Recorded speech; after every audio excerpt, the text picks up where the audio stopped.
And it's so hard to talk about. That's one of the things I've heard from young pastors' wives is they don't know who to talk to about it, but they're like, I'm really starting to struggle with bitterness because our pastors, we're just not paid enough, and I don't know. We're not making enough money, and we are stressed, and it's causing arguments in our marriage now. And we know the church has the budget to be able to give us just a little bit more to make things, to give us a life that is free of the concern and the overstressing about, finances.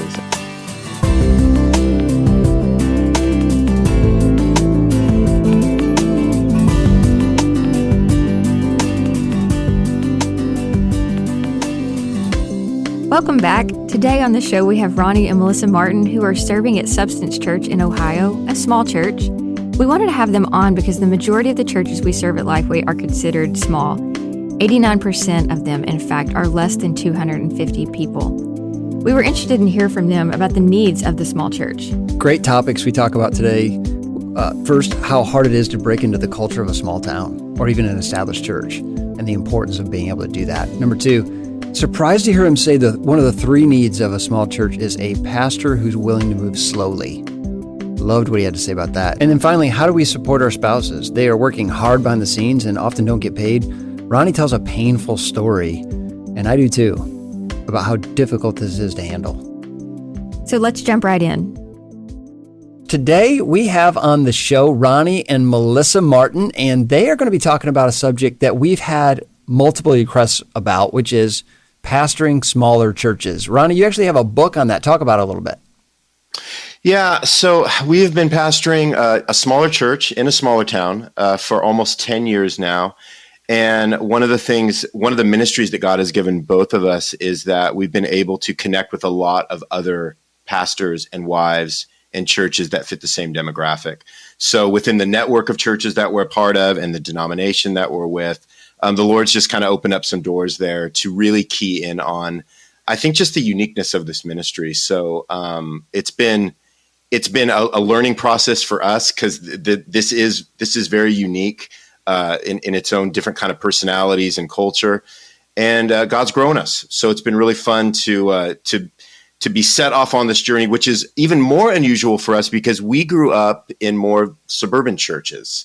And so when God kind of moved us into this environment about 12 years ago, we had a pretty steep learning curve. Wow. So we get that. So can you explain to the listeners what size city you live in and what size church? I think just to give people an idea, because everyone has a different idea of what small town is. Yeah, and that's a great question. That comes up quite a bit. You have what we call the small town wars. My small town's smaller than your small town. Oh, that's funny. So we're in really what you might call like a mid-sized small town. So it's about 30,000 people. Okay. It's a university town. It is right in between two larger metro cities of Columbus and Cleveland. So we're about 40 minutes out of each of those bigger cities. And you have to basically travel through our town to go north or south to get to either one of those major metro areas. And so it's a town called Ashland. It's in mid-Ohio. And so, culturally, it contains, I think, a lot of what you might associate with a small town. But in the last 10 years, like what's happening to a lot of small towns, is there is a lot of revitalization that's going on that's been influenced by some of the bigger cities that we're not that far away from. And a lot of the people that are in Ashland now are people like us. They're transplants, and they're now commuting to some of the bigger cities to work. So I think even the makeup and the nature of the town we're in is changing. It's in flux, kind of like a lot of small towns are right now. So, Melissa, I want to get you into this conversation. Yeah. What has it been like, before we hop into the needs of small churches, just how has your mindset shifted in this context? I think it's been an interesting, like Ronnie said, it's been a learning curve because I think coming into a small town from a large suburban context, I think being open-minded and being willing to learn, I think, and fighting there is just a generational mindset coming in. And so having to kind of push past that a little bit has been an interesting challenge. I think that's a uniqueness to a small town. And I think coming in knowing that there is a little bit of a battle coming in as a new person in a generationally stacked small town, knowing that I'm going to have to push past a little bit of people that have been here for multiple generations, and they all kind of know each other. And I think that has been a little bit of a learning curve there too. I love what she had to say there about an established culture in a small town, how difficult it is to break in. Lynley, the blessing of a small church is that everybody knows each other. Mm-hmm. You look around the room, you know faces, you know names. But the challenge is when a new person tries to enter that environment, it feels very intimidating, as if they don't need any further friends. Right. We talked about this even with volunteers. We saw this in the church. Church people like to talk to church people. Oh, it was a constant struggle. I mean, we would go into a youth event and the youth leaders would be talking amongst themselves. And it's hard to go over there to an adult and say, would you mind going and talking to the child who's in the corner that nobody's talking to? You know, that's why you're here, essentially. But I know that you guys want to catch up. Can you do that maybe after time? I mean, that sounds really rude. So if you don't say it correctly. Absolutely. It used to drive me nuts when I would go out to the lobby between services and all the greeters are huddled up in the corner drinking coffee while all these new people are walking into the room who have no friends and nobody even paying attention to them. We just can't help ourselves. Mm-hmm. We are comfortable around certain people and we gravitate toward them. It takes discipline to enter into an environment and seek out the person that looks like they don't have friends. I think it's discipline and also being willing to have an awkward moment. It's hard for me. I'm an introvert. You can work a room, but it's hard for me, but I know the value of it. And so I have to muster up a lot of courage to go up to someone and say, you know, I don't believe I've seen you here before. Or I haven't met you, or what's your name, or whatever. I mean, that's really awkward for me, but it always proves to be fruitful. So I think that we just have to be willing to take that risk. I appreciated her being so honest about it because I think as an introvert, she struggled to break into the circles of a small church, and it's a real challenge in that setting. Well, I think that's why so many people are church planting, so they can avoid the culture of, well, I'm going to have to come in here. It's going to be really hard work to break into something new. So I'm just going to go start something new and give it my own DNA and know everybody from the very start. Everybody likes to pick their own team. Yeah. Rather than getting put on a team. Mm-hmm.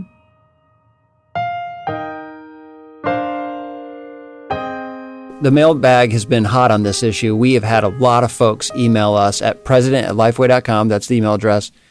Saying, can you please do some episodes about small churches? Because we hear from the big church pastors all the time. Like, we really want to hear from a couple that's in the throes of leading in the smaller context. Mm-hmm. So we threw it at you guys. Like, what do you think is like maybe the top 3 needs or 3 big needs of small churches? Can you talk about that?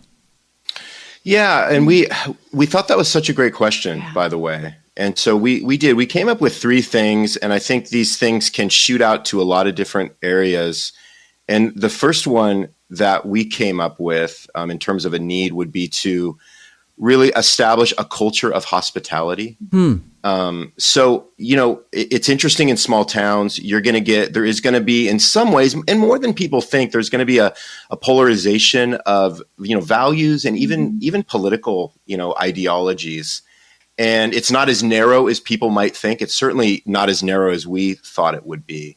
And so I think from the standpoint of being in pastoral ministry, the one thing that we've noticed that people don't push back against or can really argue with is just showing kindness and creating a culture of welcoming and being very invitational in sort of the spirit and the heart that you try to establish at the church. It's saying, hey, come on in. We are definitely going to have some disagreements on some things.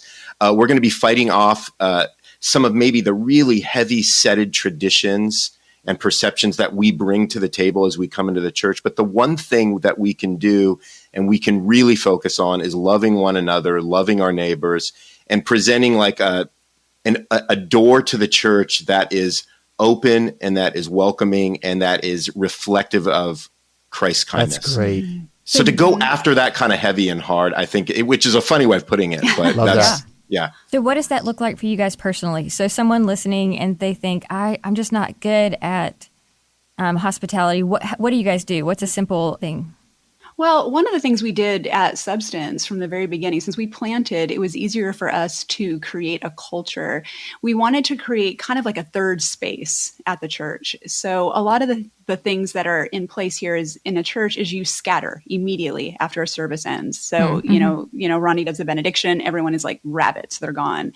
And so somebody had talked about, they'd said to me earlier, like, you know what a church really needs is like a bar, somebody where they could stand there, hold a drink and like just make idle chit chat. And I laughed, but what they expressed was that they need a way to have a conversation unawkwardly with someone and meet people. Yeah. Yep. And so what we did is we created almost like a third space. It was like a church provided brunch at the end of every service. We call it like our feast. And it's very simple. But it's a way for people to share food together and not just disappear after the church ends. I love that. Ends. So who provides the food? How does that work? We just have a really small rotating team. And Potluck, it's really baby. simple. Yeah, I know. It's a classic pot. It's not a potluck, but it's very simple. Don't it's very use nice. that word. Yes, I know. I'm like, it's not potluck. Yeah. Potluck's not a bad word, but we wanted the church to provide it so that it wouldn't be another thing that we were adding as a burden to the people, but they could just come in and enjoy it. Hold on. Potluck is a bad word, okay? I grew up. I didn't want to say it. I grew up in a small church, and my brothers and I, we talked about the potluck a lot. Oh, man. Stay away from these 3 dishes. Guys, Ben said it. You heard Ben say it. That wasn't us. That was not our culture growing up. So yeah, it was. We grew up in Southern California. That was people don't do potlucks out there. Yeah. So that was something we came into, and we thought, let's buck the trend. Let's provide food and good coffee, and then model that as a way to say, hey, this is a way you can open up your own home during the week. This doesn't end here. Yes. This is the setup for what we're looking at you developing, in your own neighborhood. So when I hear this, I know, and being in the church, I know there's always an excuse for everything. So you guys are not saying this is not a heavy financial burden. It's nothing fancy. Like it doesn't have to be. It's just more of a way to get people talking and mingling, correct? Yeah, Yes. for sure. It's not again, the benefit of planting a church is it was in the church budget from day one. So it's not anything that was added, but we have had other churches that have adopted this, and we give them steps to do it that kind of builds into it. And it's not going to add, a heavy financial burden. And it's also another way for people to serve in the church as well. I love in a this. way that is simple, and a lot of people feel confident in doing it. So, But you know what? In the larger church level, all that happens at like the Sunday school level. They have dinners and lunches and things. But one of the advantages of a smaller church is that you can literally get the whole church together to eat together, which is really cool and unusual and a unique opportunity. yeah, for sure. It doesn't have to be so disconnected in that way, because it's, and even with the size we're at, we're getting to a place where it's getting crowded. We're in between that 200 to 300 mark. So that's already creating challenges that we're addressing with our space, our building, and all of that. Again, good problems to have, but it's that constant having to look at how you're growing, what you're doing. We've had to make shifts even in how we've done this connection cafe time. And that's okay. That's good. We can be fluid with it. So That's really good. Yeah. When we were in church planning, of course, we started with nothing and the church grew steadily, but there was a grief process when we outgrew the ability to do that anymore. We always said invite people into your life, not to a location. Right. So we tried to model that. But there comes a point where you just can't do that anymore and people miss it. We had some people on our original core team, and when we got to about 250 or 300, they said, we missed the days where we knew everybody. Because even between 200 and 300, you can't know everybody. Right. No, those days are over. And it's so funny you say that, because we've had those conversations over the past couple of years, which is, hey, remember those days when there was 45 of us, 50 of us, and everybody knew everybody. And there was something, sweet and intimate and almost kind of desperate in a good way about it. Like we are in the trenches together. We're fighting this fight together, and the Lord moves you into other spheres, which are good and healthy. But there's a little nostalgia going on there. Yeah. So tell us your second point. No, a pastor that is good with slowness. And we talked a lot about not moving quickly in a smaller town, being okay with things, the pace not being super fast. And that's in regards to making changes and seeing super fast movement often. And oftentimes, I think things move quicker in a larger context or in a larger metro area. And sometimes I think that requires a little bit more patience in our area. And I think we've talked a lot about that, having contentment with pace, especially coming from a larger, faster paced area like Southern California. Wow. And we've had a lot of conversations with about our heart, checking our heart with some of that, and getting ahead of some of that. And so yeah, that is such a great point. There's so much to say here. Are you slow-paced or fast-paced people by nature? Oh, that's a great question. It's funny. We look like fast-paced people, but we're much slower. We act in our older age, right? Yeah. We're getting more slower paced than we were in the beginning. But I do think we had the tendency to be quicker than we thought. Yeah. And I think that's just general. That's probably in the nature of most pastors and wives who are in that particular scenario anyway. You have ideas, or you see some of the ways that you feel like God is moving, and you really want to get your team and your people, kind of up to speed with where you're going. And so this is probably more of a general thing. But I think what we noticed is that given the pace of the town, which is going to be slower by nature, we want to stay in sync with that. Okay. Because I think that there's a sense, even in small towns, and because of the traditions that are in place, is that people can come to the table if things are too fast, and there can be a level of suspicion that gets created. Yeah, like you have an agenda.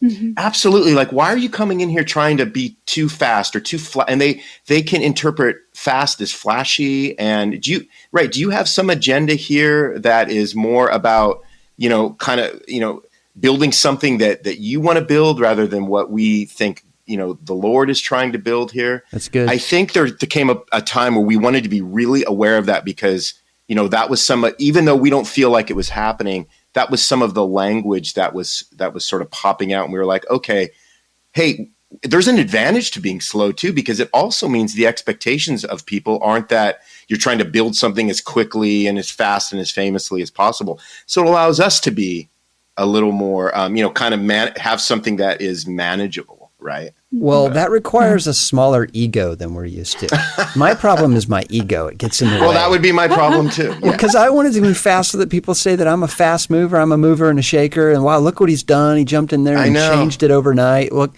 Ronnie, I can almost imagine someone coming to you, like you've got all these big ideas, and saying something like, hey, pastor, why don't you just hang out with us? Dude. Like, slow down. Yeah. What are you in a hurry for? Yeah, I mean, for sure. I mean, it's the ego thing is so big that exists. That exists for all ministry leaders, regardless of size, town, culture. I mean, obviously, that is not unique to any one thing. And I think when you're in a small town situation, you can look around and you can see a lot of opportunities and potential for things that have never been done before. And so that can really start playing and tricking with your ego quite a bit, because you can make little tweaks and you can make small changes, and you're looking around and you're also able to say, and nobody else has ever done this. So they kind of stick out and they look like something, and they can position you in a place in the town exactly like what you just said. Wow, this guy's really a mover. This guy's really a shaker. And unfortunately, that never doesn't feel like a great thing. That we love the way that feels. The problem is you're moving by yourself. Nobody's going. 100%. Of all the things he could have said, I think the last thing that would have come to my mind is that he would say, a pastor who is good at slowness. That's the needs of a small church, a pastor who is good at slowness. I guess a pastor's wife, too. Yeah, yes. She's with him in this slow-paced race. Yeah. I have a hard time with slowness. There's a reason why the New Testament calls patience long-suffering. I want suffering to be short. And so change that doesn't speed up makes me suffer. And yet what he's saying is, if you want to go to a smaller church, you accept the fact that this thing will probably move at a pace you're uncomfortable with. I think we're all uncomfortable with that now, because our society measures success by gain. And fast is interpreted as flashy. And I think I've heard you say this even recently, like a good leader gets things done fast. Yeah. And I don't know where you heard that or what kind of, I don't know if that's a story you're telling yourself. Well, there's a reason why the biggest leadership conference for years was called Catalyst, because your job as a leader is to speed things up, get this thing moving. And I don't think that's a healthy definition of leadership always. What he said about just being faithful, loving the people, letting God do the work, there's a lot of wisdom in that. Mm-hmm. I was convicted by it big time. Mm-hmm. I don't want to make the assumption that every small church is in a small town. And so what about when the person who's listening, who's at a small church in a city that is fast paced, like that's, I think, where the ego gets tricky. That's good. Because you're in a big city and it's fast paced and you want to be growing and you feel like you should be growing because there's enough people to populate something. I think that is where it gets really hard. And I know for us personally, I think a lot of times ego comes with youth, and I'm going to get flack for saying that. I just know that as I've gotten older, I mean, Ben's asked me here even recently, like, what do I want? And I'm like, I don't care about winning anymore. I just want to enjoy our family. Like, I just want to enjoy where we are. Because, I mean, we have a daughter graduating in 2 days. And, you know, and it's just like it opens your eyes to there's a whole big world out there besides gaining traction within your church and making it bigger kind of thing. Yeah. So, I mean, that was a really long roundabout way to ask, what about the small church in a big city? Do you have any thoughts on that? I mean, gosh, that's a great question. And, you know, we minister to some churches that fit that, you know, demographic.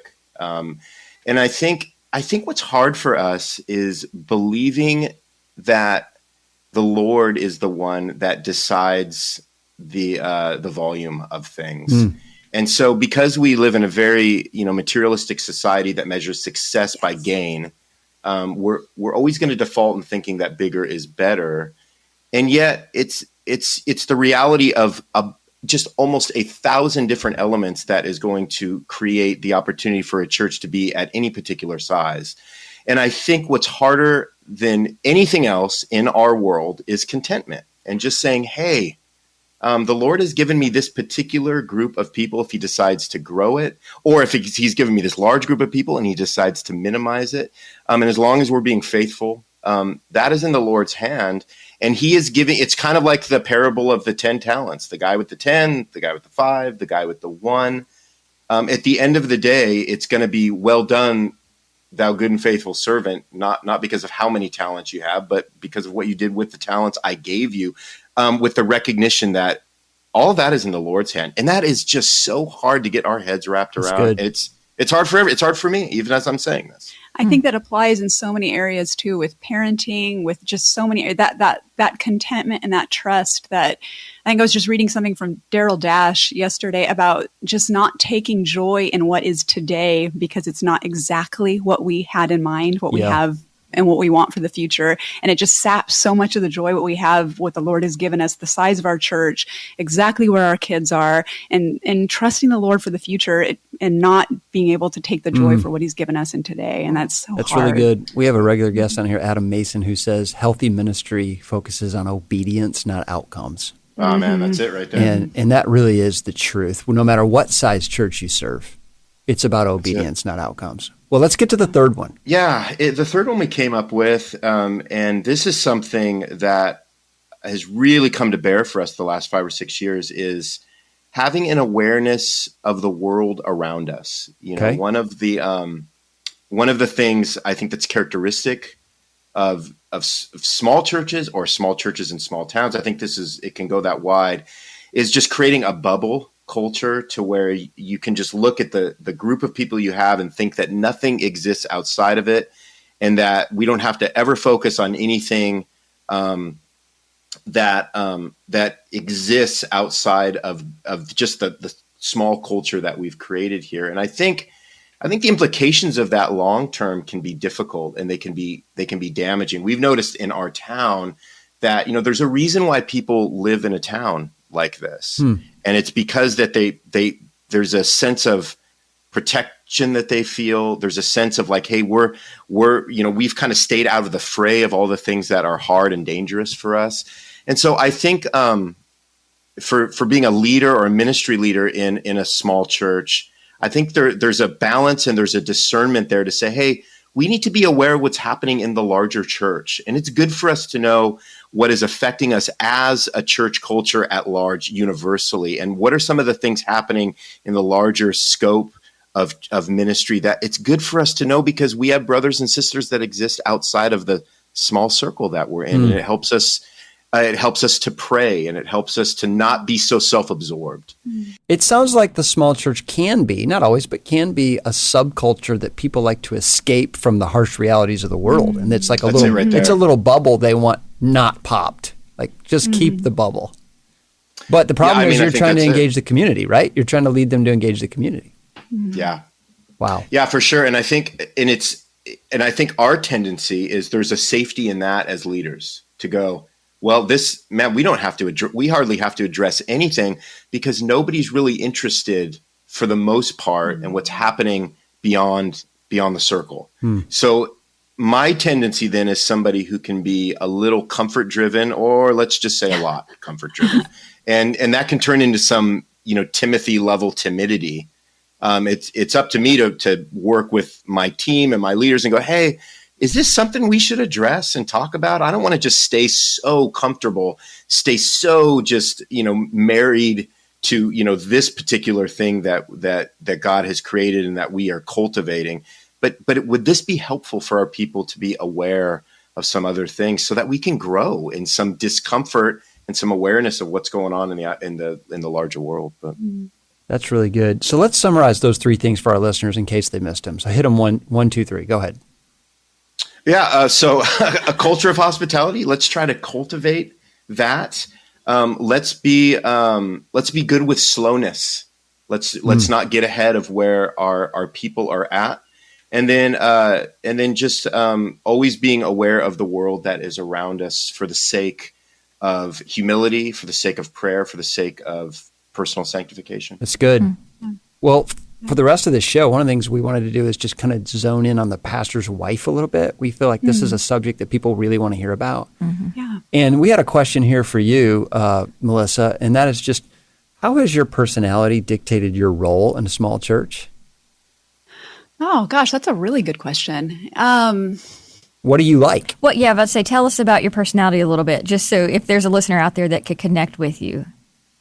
Let's see. I am an introvert, like to my bones, married to an extrovert to his bones. So it's funny where I loved Ronnie the moment I met him. Yes, he is. That's nice. Yes, he is a giant extrovert. And if you know the Enneagram, I'm an Enneagram 5 and he is an Enneagram 4. And so that's a very fun combination. And so I think it's an interesting combination. And so I think in the church that has played out really, that's been playing out very fun, because I love people. I love their stories, but I can be very drained. And I think church planting, was interesting too, because that required so much of me. Yes, lots of small talk, lots of hanging out with people, just getting to know you questions. Yes, and I think just the aspect of being on all the time, I think is challenging too in ministry. And I think even your concept of the glass house, I think is very interesting as an introvert, like just feeling very on. And I think that's just been an interesting balance to hold in ministry as just a pastor's wife. Yeah. And finding my place in that, I think has been interesting, even from church planting coming in, and it's kind of been all hands on deck, wearing all the hats, and then shifting gears from coming in, being in triage mode. I don't think there's been an avenue of ministry I didn't have my hands in, and then kind of now finding my place in what is my role in the church now has been a little bit disorientating, and then kind of shifting into what do I want to do? What am I gifted to do? What do I enjoy doing? I think, and then kind of finding my feet in that now is like, I really enjoy serving pastors' wives, and that's what I do vocationally through Harbor Network. And so I've kind of been shifting into that in my local church. I serve our elders' wives, and that's kind of where I've landed here at Substance. So I think that's been kind of my role there, and that's really what I enjoy. Did it take a while to figure that out? As in, were there expectations that people had of you as the church began to grow? Like, for instance, like, oh, good, she's going to be our kids person, or she's going to be our women's minister, or those things. I think there probably was. I think that is the beauty in planting. Yes. I think is that we got to set the culture and the expectations for me from the get-go. I think we'll probably be setting it up for whoever replaces us eventually, but we set the culture for my expectation. I teach, I do different things, but I think in general, we kind of set my expectations there. I think as new people have come in, I want to meet the pastor's wife. I want to do, there is just expectations there. And I think we maybe feel them as people leave. I heard, and that's been hard. I think the last 2 years have probably, as everyone has experienced, has been hard in some of those ways. Right. I think I heard Christine Hoover use a phrase, relationally disposable, for pastors' wives. And I think that was, I was like, oh, that's a word. And that I think is hard for pastors' wives in general. Ronnie, how do you support Melissa in her role? Like, how does that work? Yeah, that's a great question. While her role was being established, it's like she's doing one of 100 different things, and so it wasn't any one thing that anybody could probably pull back on and sort of point out, as much as it was a lot of behind the scenes things that nobody saw. But I think one of the mistakes I made was she worked so much behind the scenes in so many little ways that nobody ever saw, but she also never really, received any acknowledgement of it. And I think I took that for granted too, because we work as a partnership, but being the lead guy, I'm the guy on the platform, so people are seeing me, and they're just not seeing her in all the different ways. So they're showing up to things just assuming stuff just happens magically. You made it happen. Things just are put together, and it's like, no, that was actually her. And I don't think I did a great job acknowledging her role in all of those different multiple ways enough. And so last year I had the opportunity to actually go in front of the church and say, hey, you know what? I need to make good on that. I need to repent. I need to say, hey, you guys need to understand all the different ways that Melissa has served. We have deacon roles for that now. People are coming in on a more formal way to fill in some of those gaps, but you got to know how much she has done in all of these areas. And I just want to acknowledge that. And so that was a hard, but it was a good thing to be able to step into. And it's a really difficult thing too, especially when all of these things were done in an unpaid capacity for her, because again, there's obviously budget limitations for small churches. And we so wanted to ask you about that. Difficult. We wanted to ask you about the money challenges of a small church. Mm-hmm. Not just, I think there's an impression that pastors of small churches make very little money and have to eke by, but also that there's no money to hire staff. Mm-hmm. Yeah. And sometimes that's the truth. Or to pay the wife who is actually working very, very hard. Yes.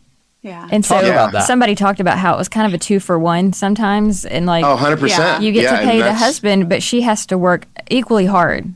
Yeah. Well, we like to say, hey, you guys understand the reason why I've been able to do as much as I do, both inside the church and then outside the church, is because you've been not paying my unpaid assistant here now for all of these years, who does all of that work that an administrative assistant that we would have had to hire do that. I don't know if that was fair. Those are conversations, right? That maybe need to be had, but it was the reality of where we were at as a growing church with a limited budget. And I think, I think we would probably, if we could do it over again, we'd probably do it different. You know how that hindsight is such a beautiful thing, right? And so I definitely think that, definitely with a little more wisdom now, this far into it, we would do things differently and do things that would show more honor to her. And I want to ask you this because made, I got literally a call from a guy last month. His wife is stressed out. She's working a ton at the church. He wants to put her on payroll because she deserves it. The leadership of the church has rejected that notion. So she feels like either I take my gifts elsewhere and go get paid for it because I'm losing my mind doing all this for free, or the church embraces my gifts and puts me on the payroll. Like they feel really stuck in that. Right. And this is an ongoing tension that nobody's talking about. Yeah. Right. And do you guys have any wisdom on that, or what are you learning in that? Yeah, I feel like that she probably feels right to be dishonored for that. And I think money is such a hard subject within the church, and it's so like off limits to talk about. It can be. It can be. We both work part-time for Harbor Network, and I'm compensated for that. And I think part of my hours is administration for handling stuff there, and it's all compensated. And I think when we started with Substance, it's a church plant, it's all hands on deck, and we were just almost just like, it's kind of with church plants. Well, let's see if this thing's going to fly. Yeah, it's an adrenaline rush. Yes, are we going to even be able to make this thing work? And I think we would. Looking back, we would do it differently. And but I think she's right to feel dishonored, and my heart hurts for her in that. But those discussions, I think, should be openly had. There's nothing wrong. A workman is worthy of his wages. That's He's right. worthy of his hire, and it's biblical.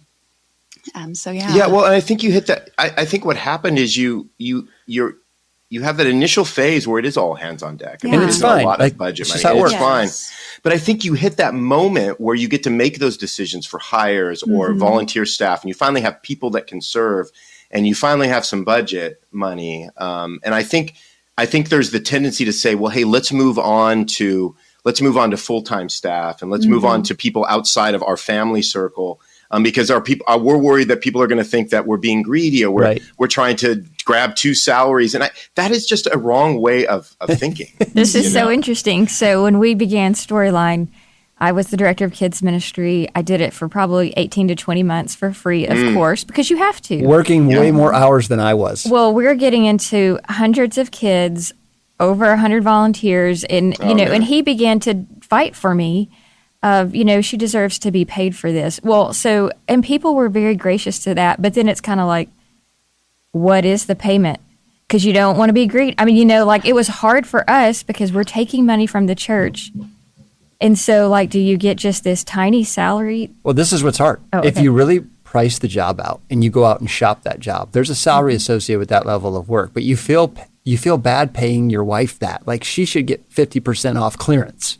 Exactly. And Lynley was doing an incredible job. So for us to go out there and find someone that had that much passion, that much organizational skills, would have been very expensive. But I remember 100%. that feeling of absolute guilt of like, man, should we push this? Should we leave it alone? But if we do, we're going to be resentful. I mean, we even had the conversation where he said, do I reduce my salary to give some of it to you? So we're still making the same, but you feel a little bit more equal.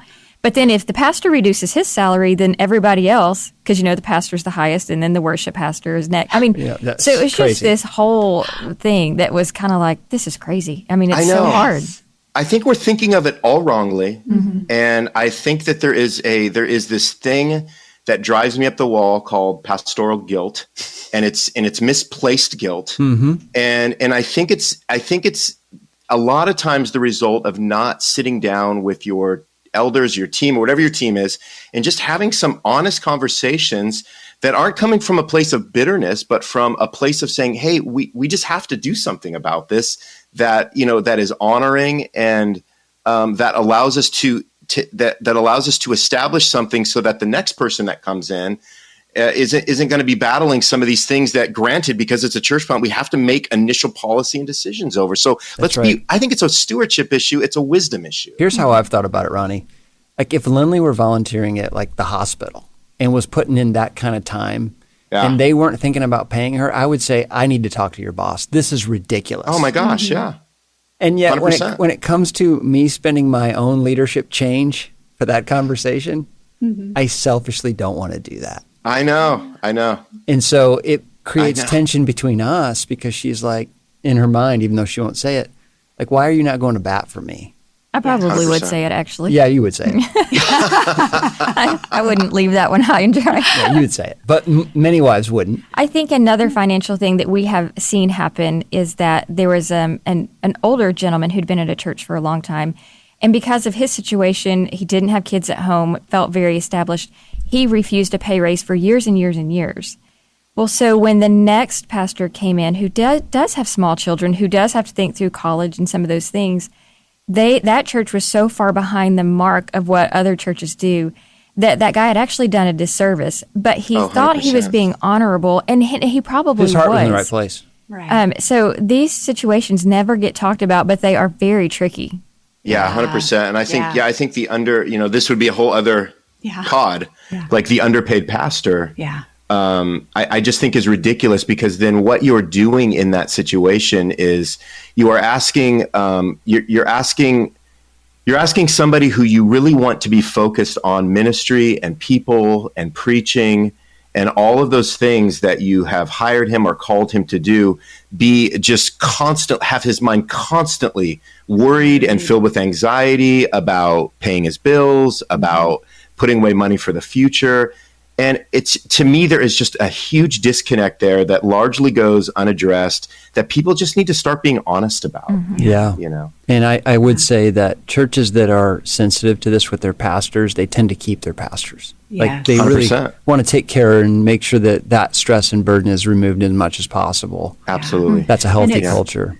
And it's so hard to talk about. That's one of the things I've heard from young pastors' wives is they don't know who to talk to about it, but they're like, I'm really starting to struggle with bitterness because our pastors, we're just not paid enough, and I don't know who. We're not making enough money, and we are stressed, and it's causing arguments in our marriage now. And we know the church has the budget to be able to give us just a little bit more to make things, to give us a life that is free of the concern and the sort of the over over stressing about finances. And so it's a strange thing. Well, I do think that is there are very few roles or jobs that you're on call all the time.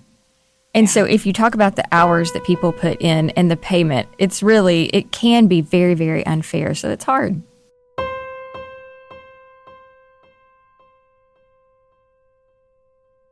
That story that Ronnie just told about not honoring his wife when she was doing all the hard work behind the scenes, about getting in front of the church and repenting, it was painful for me to listen to.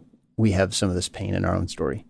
Yeah, we have a story here that Ben has said I could share, but when we were resigning from Storyline, I knew the last day of VBS was a Thursday, and I knew that Sunday he was resigning. And so behind the scenes, already awkwardly enough, I said, hey, would you invite me up onto the stage as the kids ministry director so I can see this from the front with my own eyes? Kind of just one of those moments I wanted to have in my memory for forever, knowing that it was going to be the last time. And so I was there ready to go, and he never called me up there. And so I was just so upset because I felt like he didn't allow me to see what he got a privilege to see. And also I was bitter because the fact that I had to ask him. I mean, any other staff member, he would have called up there and thanked for a job well done. There's so much I would do different if I was pastoring again, particularly in my relationship with you. I would have supported you more heavily, and particularly whether you liked it or not as an interview, I would have made you come up on stage and receive some of the recognition of the hard work, because by nature, the lead pastor just sucks up all the praise, and it's not fair. And it does create bitterness. And I wish I would have understood that at the time. Wish I had known then what I know now. But it does raise a question of how can we support our spouses when they do a lot of the behind the scenes magic that makes it all happen? And many don't want to be called up on stage. And in a normal situation, I would not have wanted to be. I just knew that moment was going to be really special and the last one. So I do think there is a sensitivity there that, there could be a couple out there listening and the wife is like, don't you dare call me up on stage. I don't want to be there. So, you have to know your spouse there. But if that's their preference, there are other ways to intentionally acknowledge the hard work. I think about just taking them out for a celebratory dinner because it was a job well done and you deserve this, and let the church pay for it. Mm-hmm. There are things I could have done, even if you preferred not being in the limelight, to say, hey, I see what you're doing. It matters to me. And I want to make sure you're well compensated by me, if not by the church. Well, I agree with what you say, though. I mean, we talked about this a little bit about the financial burdens is in most cases, the church is getting a 2-for-1 deal. And so if every once in a while on the church credit card, I mean, this of course has to be upfront and forthright, but if you were to go to your board or whoever to say, can I take my wife out on the church's budget? I think that should be well received. There are many pastors that do a good job on the front end as they enter a church to say, here are my expectations. If I were to re-enter a church environment again, I would say, my wife is going to be a great church member, but at whatever time she starts to take on the role of a staff member, I would expect her to be compensated. And just go ahead and put it out there from the beginning, because the number of guys I'm hearing from where their wives are struggling because they are working 40 hours a week for no pay, the conversation always looks the same. Why not go out and get a job where I can make money and be validated for what I do? Well, and the struggle is that oftentimes the husband is not making a lot of money, and so they need the financial Correct. resources. And so it's not a selfish motive. They're just saying, if I'm going to work 30 to 40 hours a week, I really need to contribute to the family. And it's a healthy boundary for a ministry couple to say to the elders or the leadership to say, this feels unfair and we need to find a better way going forward. Mm-hmm.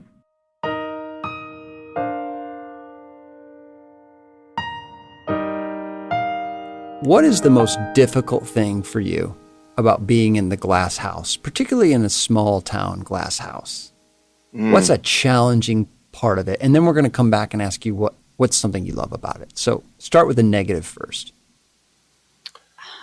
I think we might share this. I think very unique to where we're pastoring, which is in a smaller context, in a town that is smaller. I think one of the difficult things is that whenever there is any relational conflict and people leave the church for a variety of different reasons, it is not like you're never going to see them again. Yeah, that's right. So you're going to bump into them next week. I mean, 100%. There are only so many restaurants, so many coffee shops, so many places where people frequent. And that is something that has changed the way that we even try to to create a certain understanding through the exit process. And so one of the things that we have done, because it is so difficult and it can be so incredibly awkward, is I will look at them and I say, now, we are going to see you in a day at that coffee shop or at that sandwich shop or at that restaurant, because we see each other there often now. I want to make sure that you are not going to avoid eye contact. That's good. We're going to walk straight up to each other, give each other a hug, shake hands, and we're going to be okay with each other because we have a lot of years in front of us where we're going to have to face that. Let's do it with grace. Let's do it with honor. And so it's interesting to have that conversation, but that's been a really difficult thing. But you know what? And in some ways, it's healthy that you're forced to have to work it out. Because, it's true. Like you're gonna have to get along. You're gonna be 100%. That's interesting. What about you, Melissa?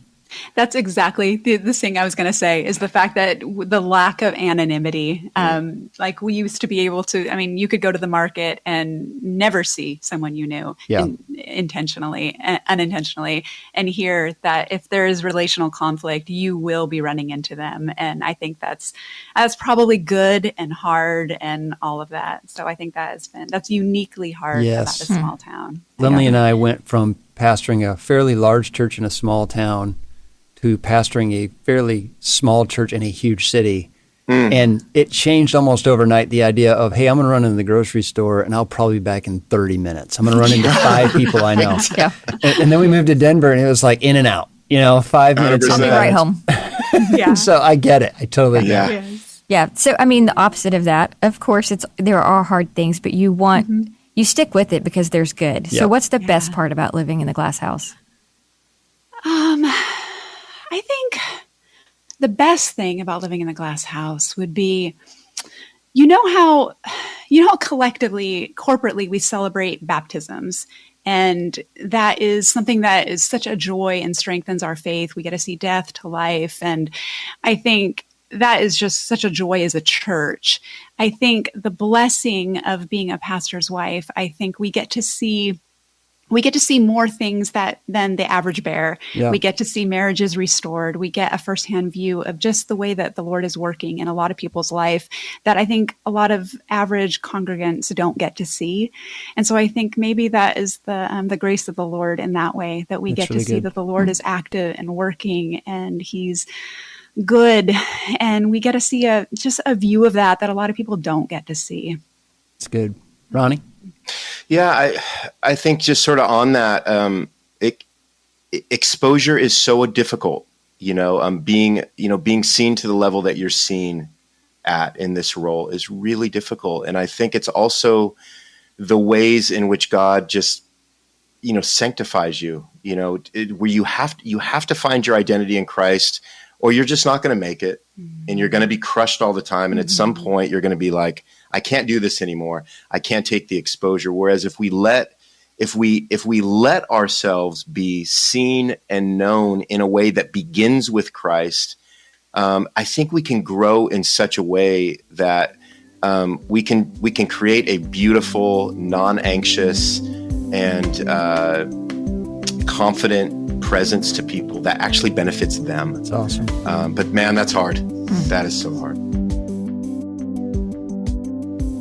Thank you so much for listening. If you're enjoying the podcast, would you consider leaving us a rating or a review wherever you listen to the show? It gives us insight into what you like, and it helps others find the show as well. The Glass House is hosted by Lifeway, produced and edited by Angie Elkins Media, original music by Robert Elkins, sound engineering by Dale Sandberg, and artwork by Cameron Spooner.